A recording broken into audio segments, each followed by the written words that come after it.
Téléstar, la soirée extraordinaire est le premier divertissement que vous animez pour M6. Comment vous sentez-vous dans cet exercice? Marie Portolano, je me sens assez bien parce qu'on laisse libre cours à mes envies et à mes blagues. Le mot d'ordre est sois toi-même, même si je ne peux pas l'être totalement sinon je serais licencié. Non, je plaisante. Rire. Il faut encore que je prenne mes marques, mais si est assez agréable. Vous qui venez du journalisme sportif, quelles difficultés avez-vous rencontrées? C'était la première fois que j'enregistrais une émission. Jusqu'à présent, je n'avais fait que du direct. J'ai été extrêmement étonné et marqué par la bienveillance des artistes.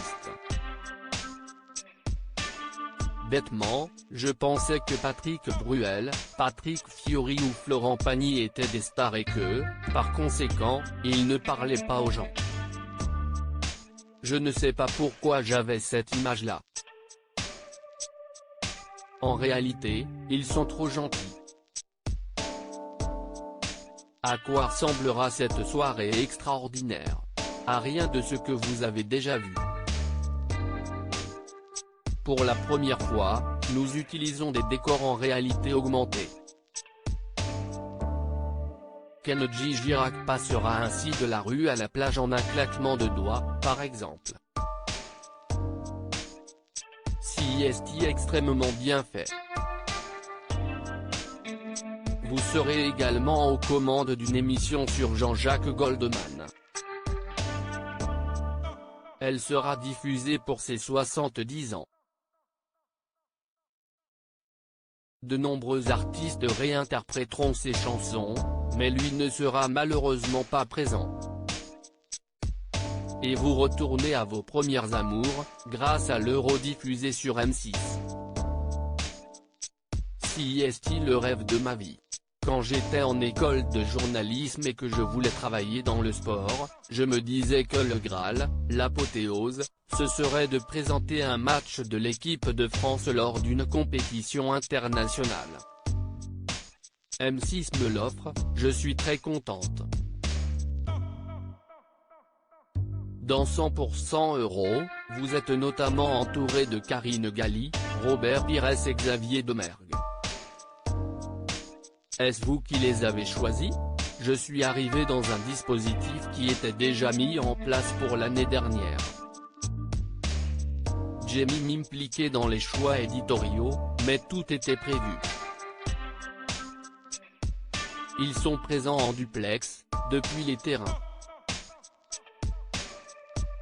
En plateau, je suis aux côtés d'Alain Bogossian, champion du monde 98, de l'humoriste Julien Cazard, de Saber Desfarges, qui officiait sur Téléfoot, et de Cindy Colménard de RTL. Quel est votre pronostic pour la compétition? L'interview a été réalisée début juin, note de la rédaction. Je voyais France-Belgique, puis en me plongeant dans la préparation de l'Euro, je me suis rendu compte que l'Italie pouvait faire très mal. Ils ont une revanche à prendre depuis leur non-qualification à la Coupe du Monde 2018. Mais bon, je suis nul en pronostic. On va dire que les favoris sont la France, la Belgique, l'Italie et peut-être le Portugal. Après votre remarqué et remarquable documentaire Je ne suis pas une salope, je suis une journaliste, en préparez-vous d'autres? Pas dans l'immédiat. Entre l'Euro et le tournage du meilleur pâtissier, qu'elle présentera à la place de Julia Vignali, note de la rédaction, je suis déjà bien occupé. J'ai quelques idées de thèmes, dont un que j'ai vraiment envie d'aborder. J'aimerais commencer à y réfléchir véritablement en septembre.